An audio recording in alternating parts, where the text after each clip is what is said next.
अस्सलाम वालेकुम जी। तो बेटा आज हम बात करेंगे पार्लिमानी तर्ज हुकूमत कि हमारे मुल्क के अंदर बेटा पार्लिमानी तर्ज हुकूमत से जो है ना वो हुकूमत बनती है और वो अपना टाइम पीरियड पूरा करती है। फिर इसके बाद जो है वो नई हुकूमत जो है ना वो टाइम पीरियड पूरा होने के बाद नई हुकूमत ये जगह ले लेती है। अब सबसे पहले समझते हैं कि पार्लिमानी तर्ज हुकूमत से क्या मुराद है। नाम से वाज़ेह है, पार्लिमानी मीन्स पार्लियामेंट। हमने पढ़ा है पिछले सबक में पढ़ा था कि पार्लियामेंट क्या है। ठीक है, पार्लियामेंट को आज हम जिस नाम से जानते हैं मुकर्ररा भी कहते हैं। ठीक है, इसको हम मजलिस शूरा भी कहते हैं। ठीक है, इसे हम कानून साज अदारा भी कहते हैं। ठीक है, जिसके दो ऐवान हैं, एक कौमी असम्बली है और एक सेनेट है। कौमी असम्बली को ऐवान ज़ेरी कहा जाता है और सेनेट को ऐवान बाला के नाम से भी जाना जाता है। अब पार्लिमानी तर्ज हुकूमत में होता क्या है, इसमें तमाम तर इख्तियारात जो है वो जो है पार्लियामेंट के पास होती है।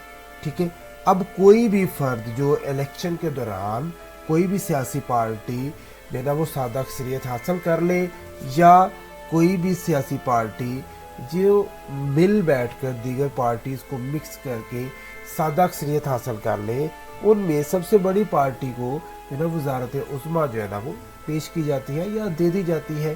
ठीक है, लेकिन मजमूई तौर पर वज़ीर आज़म और काबीना के जो अरकान होते हैं वो पार्लियामेंट के सामने जवाबदेह होते हैं कि पार्लियामेंट के मेंबरान उनसे सवाल करते हैं और वो जवाब देते हैं। ठीक है, अब पार्लिमानी हुकूमत की कुछ मसाले हैं। पाकिस्तान के अंदर भी पार्लिमानी हुकूमत है, इंडिया के अंदर भी पार्लिमानी हुकूमत है, बरतानिया के अंदर भी पार्लिमानी हुकूमत है। यहाँ पर एक बात वाजे करता चले कि चूँकि सदर भी होता है इस हुकूमत के अंदर, लेकिन सदर जो होता है वो बराए नाम होता है। कह सकते हैं कि उसके पास सिर्फ नाम के इख्तियारात हैं। हकीकत में ओरिजिनल या तमाम तर इख्तियारात जो है वो वज़ीर आज़म के पास होते हैं। सदर को जो ना वो वज़ीर आज़म के एडवाइस का पाबंद कर दिया जाता है इसमें। अब इसमें पार्लिमानी तर्ज हुकूमत की कुछ जो ना वो खसूसियात भी उसने बयान की हुई है कि नंबर 1 पे उसने बताया हुआ है जी पार्लिमानी तर्ज हुकूमत के अंदर तमाम तर जो आला इख्तियारात हैं या तर्ज हुकूमत की जो बुनियादी और बरतर जो हैसियत होती है वो मुकर्ररा को दे दी जाती है। ठीक है जी, इसके बाद जो सरबराह होगा वो खुद बरतानिया की तरह मोरिसी बादशाह यानी कि नस्ल दर नस्ल बादशाह बनते जाए या पाकिस्तान और इंडिया की तरह लिमिटेड मुद्दत के लिए वो सदर बन जाए। इख्तियारात इनके पास बराए नाम है, थोड़े से हैं, या आप ऐसा कह लें कि सिर्फ़ और सिर्फ वज़ीर आज़म की एडवाइस पर चलते हैं। अब इंतज़ामिया तीसरे नंबर पे है जी कि इंतज़ामिया के हकीकी जो इख्तियारात हैं वो वज़ीर आज़म और उसकी काबीना के पास होते हैं। फिर काबीना के सामने ये जवाबदेह भी हैं, फिर काबीना जो है वो मुकर्ररा के सामने जवाबदेह है। फिर पार्लिमानी तर्ज हुकूमत में मुकर्ररा और इंतज़ामिया में हम आहंगी और इश्तराक व ताउन पाया जाता है। क्यों पाया जाता है? क्योंकि जो इंतज़ामिया है वो मुकर्ररा से ही होती है। ठीक है, तो इस तरह इनमें काफ़ी हम आहंगी भी पाई जाती है। इसी तरह हुकूमत में तकसीम इख्तियारात का नज़रिए पर अमल नहीं किया जाता। और इसके बाद अजी काबीना तमाम वज़राए मुश्तरका तौर पर जो है ना वो मुकर्ररा के सामने जवाबदेह है। 8वां पॉइंट है जो कि लास्ट पॉइंट है कि पार्लिमानी तर्ज हुकूमत में वज़ीर आज़म को बहुत अहम हैसियत हासिल होती है। वो एक ऐसा महवर होता है जिसके गिर्द सारी जो हुकूमत की मशीनरी है वो घूमती है कि तमाम तर बातें वज़ीर आज़म की मानी जाती हैं। तमाम तर जो होंगे वज़रा वो वज़ीर आज़म की खुशनुदी तक जो है ना वो वज़ीर रह सकते हैं, तो इसलिए वो भी वज़ीर को राज़ी करने के चक्कर में ही रहते हैं। अब पार्लिमानी तर्ज हुकूमत की खूबियाँ क्या क्या हैं? अच्छाइयाँ, जैसे हर किसी में अच्छाइयाँ होती हैं, बुराइयाँ होती हैं, बुराइयाँ भी पढ़ेंगे, अच्छाइयाँ भी पढ़ेंगे। अब merits of parliamentary form of government के पार्लिमानी तर्ज हुकूमत की खामियाँ। नंबर 1 भी है जी हम आहंगी। کہ اس طرز حکومت میں انتظامیہ اور مقرنہ کے درمیان مکمل ہم آہنگی ہوتی ہے. انتظامیہ کو جو قانون چاہیے ہوتا ہے وہ مقرنہ کے سامنے پیش کیا جاتا ہے اور مقرنہ اس کی منظوری دے دی جاتی، مقرنہ کی طرف سے اس کی منظوری ہو جاتی ہے. ان کی جو ہے نا وہ دوہری ذمہ داری بن جاتی ہے پھر. ٹھیک ہے، اس کے بعد دوسرے نمبر پہ ذمہ دار حکومت، کہ اس میں جو پارلیمانی طرز حکومت ہے، چونکہ انہوں نے عوام کو جواب دہ ہونا ہوتا ہے تو اس لیے یہ حکومت تھوڑی ذمہ دار ہے اور جو ہے نا وہ عوام کے لیے کام کرنے کی کوشش بھی کرتے ہیں. تو اسی طرح تو ذمہ داری یہ بھی ہوتی ہے ان کی کہ اگر فرض کریں کہ یہ اپنی مقرنہ کو راضی نہیں رکھیں گے تو ان کے خلاف تحریک عدم اعتماد آ جائے گی، یعنی کہ ان کی حکومت ختم کر دی جائے گی. تو اس لیے یہ جو ہے نا وہ ذمہ دار حکومت ہوتی ہے. پھر لچک دار نظام، یہ ٹھیک ہے، یہ لچک دار نظام ہے کہ اس کے اندر جو نظام حکومت ہے یہ تھوڑا لچک دار ہوتا ہے کہ تھوڑی تبدیلی جو ہے نا وہ جب بھی کرنے چاہیں تو ایزیلی کی جا سکتی ہے. پھر قابل وزیر اعظم، اگر ایک وزیر اعظم ناکام ہوتا ہے تو مقرنہ کیا کرتی ہے، تحریک عدم اعتماد کامیاب کرے گی اور نیا وزیر اعظم جو ہے نا وہ لے آئیں گے. تو یہ وقتاً فوقتاً جو ہے وہ سال بعد 10 سال بعد یا ڈیوریشن سے پہلے کبھی بھی وزیر اعظم چینج کر کے وہی پارلیمنٹ نیا وزیر اعظم بھی جو ہے نا وہ جاری کر سکتی ہے یا اس کو اپوائنٹ کر سکتی ہے. پھر مؤثر انتظامی پالیسیاں. اس کے بعد جو 5ویں نمبر پہ ہماری جو کہہ لیں کہ خصوصیت ہے، میرٹس ہیں، اس میں پارلیمانی طرز حکومت میں وزیر اعظم جو کچھ بھی کرتا ہے پورے اعتماد سے کرتا ہے کیونکہ مقرنہ کابینہ اور خود سربراہ حکومت ہوتا ہے. ٹھیک ہے جی، تو اس لیے وہ یہ ایک اچھی جو ہے نا وہ پالیسیاں بناتا ہے جس سے عوامی فائدے جو ہے نا وہ سامنے آتے ہیں. پھر سیاسی تربیت، کہ اس میں چونکہ زیادہ پارٹیز ہوتی ہیں، زیادہ لوگ جو ہے حکومت میں انٹرسٹ لیتے ہیں، پارٹیز لوگوں کے ذہن میں سیاسی جو ہے نا وہ ذوق پیدا کر دیتی ہیں، تو پھر سیاسی تربیت لوگوں کی بھی ہو جاتی ہے، جو ہمارے لیڈران ہیں ان کی بھی جو ہے نا وہ ہو جاتی ہے. یہاں تک کہ ہمارے جو سیاسی پارٹیز ہیں ان کے صاحبزادے اور صاحبزادیاں اسپیشلی سیاست کی جو ہے نا وہ ایجوکیشن حاصل کر کے سیاست میں آتے ہیں.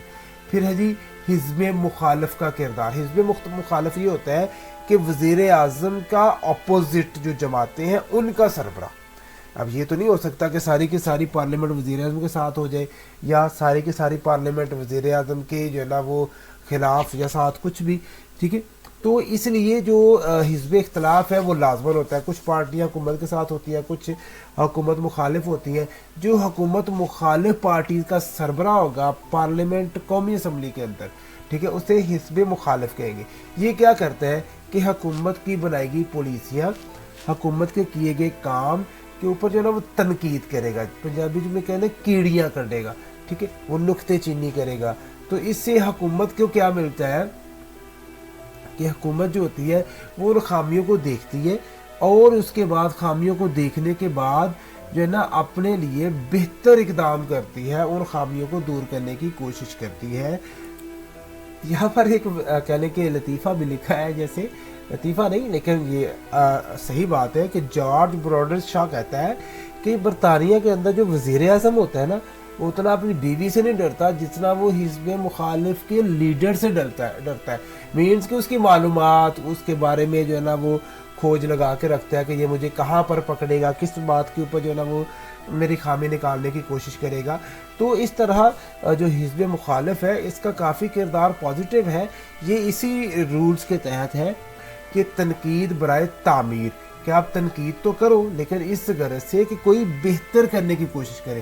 جبکہ ہمارے یہاں یہ ہوتا ہے تنقید برائے تنقید کی جاتا ہے ہمارے یہاں. تو تنقید برائے تنقید نہیں، تنقید برائے تعمیر. مینس کہ آپ کسی خامیاں نکالو تاکہ وہ اس کو بہتر کر لے. ہم ایسا کبھی نہ کریں کہ ہم اس طرح خامیاں نکالیں کہ وہ خامی ہی رہے، اس کو بہتری کی کہنے کے کوئی آپشن اس کے موجود نہ ہو. ٹھیک ہے، تو اس کے بعد آگے جی پارلیمانی طرز حکومت کی خامیاں. جی تو پارلیمانی طرز حکومت کی جو خامیاں ہیں، demerits of parliamentary form of government, اس میں جو کہنے کی خامیاں ہیں وہ بھی کافی کہنے کے مقدار میں ہیں کہ کافی کمزوریاں ہیں اس یہ پارلیمانی طرز حکومت کیا. لیکن پارلیمانی طرز حکومت کو ویسے تو دنیا میں پسند کیا جاتا ہے لیکن اس کی خامیاں بھی ہیں. جیسے غیر مستحکم، कि ये ना इसका बहुत बड़ा नुकसान है कि कभी भी हुकूमत पलट जाती है। कि जैसे देखिए आज जो है ना वो 2 या 3 पार्टियां मिलकर एक प्राइम मिनिस्टर जो है ना वो हायर करती हैं। प्राइम मिनिस्टर हायर करने के बाद ठीक है वो निज़ाम हुकूमत चल रहा है। अब एक पार्टी को अगर वज़ीर आज़म से कोई कह ले कि कोई गिला बन गया तो वो क्या करेगी कि वज़ीर आज़म का साथ छोड़ेगी और मुखालिफ पार्टी के पास चली जाएगी और मुखालिफ साइड जाके उनके 50% से ज़ायद वोट हो जाएंगे और वज़ीर आज़म के पास जो है ना वो तहरीक अदम एतमाद आ जाएगी। तो इस तरह फिर ये गैर मुस्तहकम जो है ना ये निज़ाम हुकूमत है। फिर नंबर 2 पे है जी कमज़ोर इंतज़ामिया। तो इसमें इंतज़ामिया जो होती है वो भी सदारती निज़ाम हुकूमत के तहत कमज़ोर होती है। कैसे कि कोई भी जो वज़ीर है, कोई भी मशीर है, वो तो वज़ीर आज़म की खुशनुदी तक ही काम कर सकता है। अगर वज़ीर आज़म ज़रा सा काम कहने के अच्छा नहीं होगा तो इसमें जो वज़ीर आज़म है उसको उसके ओहदे से हटा देगा। तो इस तरह जो है ये एक कमज़ोर जो है वो इंतज़ामिया साबित होती है। ना सिर्फ वज़ीर आज़म बल्कि इसको मुकर्रना की भी खुशनुदी के लिए काम करना होता है क्योंकि मुकर्रना के सामने ही तो जवाबदेह होते हैं ये। फिर तीसरे नंबर पे है जी गैर मुसलसल पॉलिसी। कि जैसे गैर मुसलसल पॉलिसियाँ होती हैं कि जब भी हुकूमत बदली, नई हुकूमत जब आएगी वो प्रीवियस जो कहने के पॉलिसीज़ होंगी उनको ख़त्म करेगी, नई पॉलिसीज़ जो है ना अपनी तरफ से अप्लाई कर देगी। तो पॉलिसियों की जो म्याद है वो हुकूमत की म्याद तक ही रहती है। जैसे एक हुकूमत ख़त्म, पॉलिसियाँ भी ख़त्म, ठीक है। तो जैसे हुकूमत जितनी देर हुकूमत चलेगी वो पॉलिसियाँ चलती रहेंगी, ठीक है। फिर महलाती साजिशें। कि महलाती साजिशों में ऐसा होता है कि पार्लिमानी जो निज़ाम हुकूमत है इसमें मुकर्रना सियासी साजिशों और जोड़ तोड़ की माजगा रहती है। जो पहले बात हुई है कि ये एक दूसरे के वोट कम करने के लिए अपनी तरफ दीगर पार्टीज़ को जो है ना वो दावत देते हैं, उनको छीन लेते हैं। तो हर जमात दूसरी जमात को शिकस्त देने के लिए हर मुमकिन ठीक है जायज़ नाजायज़ हरबे इस्तेमाल कर लेती है, जो कि बहुत ही एक बुरी बात है। फिर हंगामी हालात में गैर मुअस्सर। कि जो ऐसी हुकूमत होती है, जो पार्लिमानी तर्ज हुकूमत होती है, ये हंगामी हालात में बेहतर तौर से काम नहीं कर सकती। क्यों? क्योंकि हंगामी हालात में जब जंग हो जाएगी तो इसको फैसला साजी में जो है इंतहाई स्लोली काम करना पड़ता है। इसको मशवरे करने पड़ते हैं, पार्लियामेंट से कानून मंजूर करवाना पड़ते हैं, इजाज़तें लेनी पड़ती हैं। तो फिर हंगामी हालात के लिए एक अच्छी हुकूमत साबित नहीं होती है। फिर छठे नंबर पे है जी काबीना के मुतलकुल आनानी। कि जो कैबिनेट है, ठीक है, जो वज़ीर आज़म की कैबिनेट होती है ये तकरीबन मुतलकुल आनान बन जाती है। आम आमरीत में तो एक फ़र्द मुतलकुल आनान होता है, मन मानी करता है।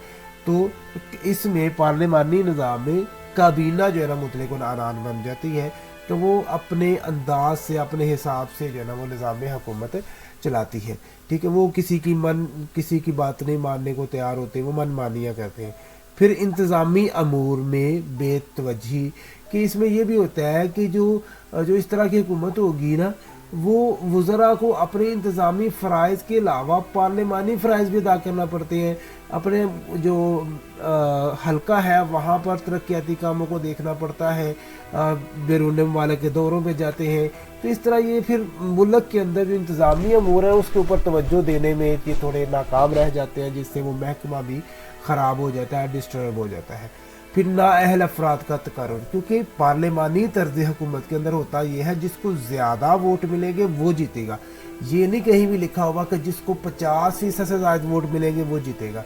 तो फिर इस तरह ये होता है कि वो बाज़ औक़ात जो है ना वो पढ़ा लिखा और अनपढ़ एक जैसा जो है ना वो वहाँ पर डिक्लेयर कर दिया जाता है, एक जैसी लाइन में बैठते हैं। तो फिर इस तरह जो है ना नाअहल अफराद का जो तकर्रुर है वो होने में काफ़ी खदशात रहते हैं, जो कि मुल्क के लिए जो है ना वो काफ़ी नुकसानदेह होता है। वैसे होना तो ये चाहिए कि जो भी सियासी जमात है वो अपने अफराद को एक ख़ास म्यार के ऊपर से जो है ना वो हायर करे, सेलेक्ट करे। और इसमें ये भी होता है नाअहल अफराद का कि जब वो वज़ीर आज़म को बनता है ना तो वो क्या करता है कि वो ऐसे अफराद को लेना उसकी मजबूरी है कि जो पार्लियामेंट के रुकन है, ठीक है। तो अब वो क्या पार्लियामेंट के अंदर ज़रूरी तो नहीं कि सारे के सारे जो ना वो पढ़े लिखे जा चुके हैं। आम तौर पर हम देखें, आप बूढ़े बूढ़े जो लोग हैं क्या वो पढ़े लिखे उस वक्त का मैट्रिक किया है, BA किया है, تو آج کی تعلیم کے حوالے سے پرانی تعلیم ان کے پاس، جدید دور میں ان کے پاس وہ تعلیم نہیں ہے، ٹھیک ہے. یا پھر جب وزیر اعظم ان کو ڈپارٹمنٹس جو نا وہ الاٹ کرتا ہے، تب نہیں دیکھا جاتا کہ کیا اس فرد کا اس ڈپارٹمنٹ کے اندر جو ہے ایکسپیرینس ہے یا نہیں ہے، یا اس کو وہ چلا بھی پائے گا کہ نہیں چلا پائے گا. تو اس طرح پھر جو ہے نا وہ کافی ایشوز آتے ہیں، جس سے پھر نااہل افراد جو ہیں وہ ڈپارٹمنٹ سنبھالتے ہیں، اور ڈپارٹمنٹ جو ہے نا ہمارے ڈسٹرب ہو جاتے ہیں. ٹھیک ہے جی. تو یہاں تک پتر آج کا ٹاپک ہے، تو اس کو بیٹا اچھے سے آپ نے ریڈی کر لینا ہے. تو انشاءاللہ بقیہ ہم آگے جو صدارتی طرز حکومت ہے کل پڑھیں گے. کوئی بھی بچے کو سوال ہو تو واٹس ایپ پہ یا کمنٹ میں بیٹا پوچھیے گا، انشاءاللہ اس کا رسپانس فوری دیا جائے گا. اپنا خیال رکھیے گا بیٹا. اللہ حافظ. السلام علیکم.